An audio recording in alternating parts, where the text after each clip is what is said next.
Hi, gun people. Well, another isolated incident of a blue line hero. Wow, man. Rick, how do you find these? These are so difficult to find. Man, I've got so many stacked up, it's crazy. Victim's body recovered connected to kidnapping of murder involving an on-duty Memphis police officer. But Rick, the police are protectors and government told us that they have backgrounds and only they should have guns. Yeah, well, you know, that's why you don't believe government. But, and before some idiot comes here, I mean, look, people, when I do a video and I use a name and I don't know where it's at and I give you the information I have, and you can, what state? Every state has a Paris. Is it this state? Where is it? Why don't you give that? Look, if you're too stupid to figure it out, don't come here and tie up and expect me to go be your freaking online Google. It says Memphis, Tennessee here, okay? So before I get 14 questions about, where's Memphis? Which one? We can't find it. Why don't you put the original one? Freaking crybabies. Anyway, let me get to this isolated incident of this great police officer protecting and serving the shit out of his community. So here's our two players, police officer, and this is his buddy who helped him get rid of the body. And they have video footage from somebody's video neighborhood of where this guy kidnapped him, forced this guy in the car with a gun. They're not saying the motive. I kind of find that interesting, but let's listen to this story because it's pretty gutsy. I got a lot of questions in it. Has arrested one of their own for allegedly kidnapping and killing a Memphis man while on duty. WMC Action News 5's Chris Luther joins us live. Best in blue. Man, you can't make that shit up. Wow, those guys are good. They're the police, Rick. They're heroes. Why do you always hate on them? It's only an isolated incident. Okay, whatever. With the latest details in this shocking arrest. Chris. Shocking. Ariana, according to the Memphis Police Department, now former Memphis officer Patric Ferguson has admitted to investigators that he kidnapped a man in this Fraser neighborhood, forcing that man into the back of his police car, where he later shot and killed the man, all while on duty. So again, they don't go into motive. Why did he kidnap him and why did he kill him? What was it? I go back to women, money, love, hate, something in that area. Probably deal with exes or women would be my guess. Maybe it's money. Maybe this guy was on the take. Who knows? Memphis police have arrested one of their own, now former Memphis police officer Patric Ferguson, and charged him with first-degree murder, kidnapping, tampering with evidence, and abuse of a corpse. Okay, so these crimes, first-degree murder, he can get the death penalty because it's premeditated. And the reason it's premeditated is he abducted the dude. Even if he didn't intend on killing him later, but he might have admitted it. I don't know how they proved the planning or, I guess, intentional because he threw the body over a river or something. Kidnapping, they've got him on video forcing a guy in a car at gunpoint. That's easy. Tampering with evidence, he moved the body, which it destroyed evidence. Abuse of a corpse, I think if you do anything to a corpse after it's been dead, it's abuse of a corpse. So chaining it up, tying bricks to it and throw it over the bridge is probably how they got that charge. According to a police affidavit, 30-year-old Robert Howard's girlfriend reported him missing last Wednesday. Okay, so this is what we call the media, what they won't call black-on-black crime. Here's my problem with hate crimes. If a white officer did this, he would get a hate crime. Well, it doesn't really matter because it's first-degree murder, so they would both be eligible for the death penalty, but they would tack on a hate crime.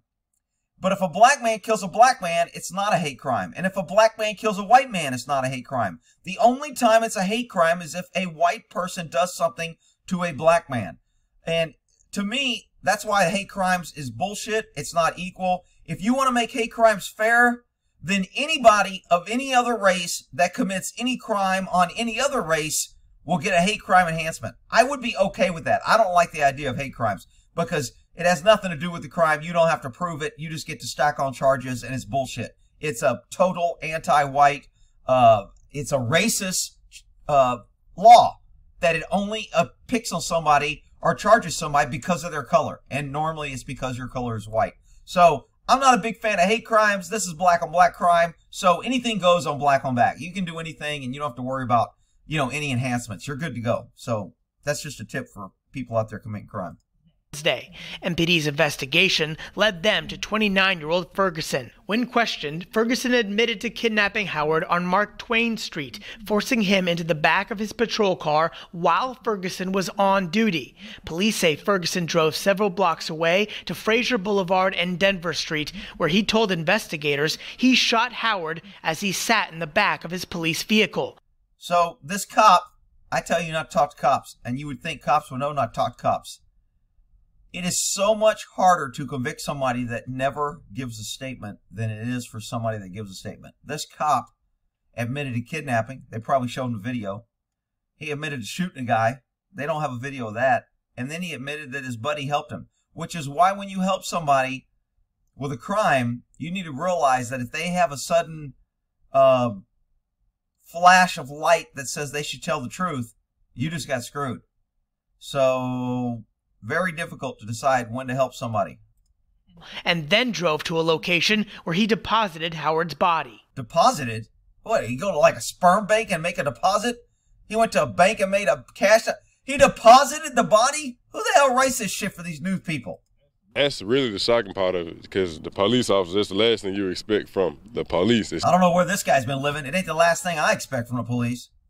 Especially while on duty, so yeah, it's shocking. Ferguson told police the next day he recruited a friend, 28-year-old Joshua Rogers. Joshua's like, damn, dude, you came to me and helped me. You asked me for help, I helped you, and now you're trying to send me to prison with you? Thanks, dude. Shit. To help get rid of the body. Investigators say Ferguson's search history on his cell phone revealed multiple incriminating internet searches. This dude's a cop. He's using his own cell phone to search how to get rid of a body. Nah, they'll never find this shit. Hell, I work for the police department. I'm the blue line. I'm the hero. They won't find that shit. I can do whatever I want. This is the mentality of a lot of cops, which is really scary if you think about it. Related to cleaning up crime scenes and how to destroy DNA evidence. Police also say Ferguson bought cinder blocks, chains, and padlocks at a hardware store. Hey, at least he bought them. He's contributing to the economy. He paid taxes. Can't the guy get a little bit of credit? It's not like he stole them. Memphis police shut down part of 2nd Street north of downtown over the Wolf River Bridge this afternoon, where investigators say they believe they found the body of Robert Howard. Memphis police left behind several evidence markers here on the railing of the bridge. I'm not sure what those markers are. Those are some pretty funky looking markers, but oh, it must have writing on it. I just can't read it. It looks like writings. So my guess is what they saw here was either scuff marks or blood marks or maybe shoe marks, or, you know, could have been washed away after the rain, but I'm assuming that's the evidence that these were pointed to, C and D. Although police have not said exactly where this body was discovered. Okay, Mr. News Crew, I give you a clue. If there's evidence on the edge of the bridge and he bought cinder blocks and chains, I'm thinking they found the body right underneath the bridge where the cinder blocks drug it down. But maybe the river, maybe it's a fast river and it moved it. I don't know.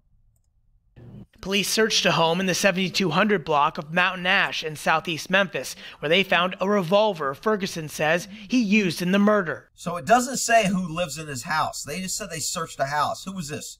His mama, daddy, baba, daddy, baby's grandmother, friend, sister, cousin, uncle. I mean, how did they get to this house? So this reporting really doesn't give a lot about the investigation, but somehow they found a gun at a different house than his. How did they find a house? My guess is Mr. Hero Police Blue Officer gave them a statement and said, yeah, I put the gun in this house. And they did a search warrant when he got the gun. And I was leaving out the neighborhood and saw a group of people in a police van, and God gathered up, looked like they were looking for something. How many police officers were over here? I want to say probably 2 or 3 maybe, and a group of people as well. One neighbor we spoke. Nice pit bull. He can't believe the police are doing this shit and he's walking around with a pit bull. Who says the family that has lived in this house has been there for years and has always been friendly. Cute kitty. It makes you really just wonder if you really just safe like that, because you never know what's going on 2 houses down. Like, you never know. In a statement Sunday, Memphis Police Director Mike Rawlings said, quote, "No one is above the law." Knowing that a Memphis police officer, someone who took an oath to protect and serve, made the decision to commit this horrific crime is devastating. His actions were not that of a law enforcement officer and should not reflect on fellow officers. Oh, they always got to say it should reflect. It's an isolated incident. It never happens. We had no clue it was going to. I bet you if you look at this guy's use of force and his prior complaints, there's plenty. I bet you there's cops on a force that said, dude, if I had to pick one person who was going to kidnap and kill somebody, it'd have been this dude. There's all kind of signals. But you know what you can't do in police work? You can't correct negative action of certain people. Certain people have certain protections because they're special. End quote. The Memphis Police Association posted on Facebook Sunday saying, quote, "Memphis Police Department missing persons and homicide investigators quickly and thoroughly got to the bottom of this horror." Wow, that Memphis Police, man, those guys are good. This guy gave a statement and told him where the gun was at and admitted to doing it. And there's video footage of him doing it. Man, you can't get nothing past that Memphis Police Department. Those guys are good. Horrendous crime. No one is above the law. Now, according to the Memphis Police Department, a surveillance camera in this Fraser neighborhood caught Ferguson kidnapping Howard on video. Yeah, that's a problem. When you're committing a crime, when you get it on video, that makes your defense a little difficult. But anyway, another great story of the blue line. Memphis Police Department protecting and serving the shit out of a pesky citizen. Wow. All right, we'll end that there. Earning the hate. Isolated incident.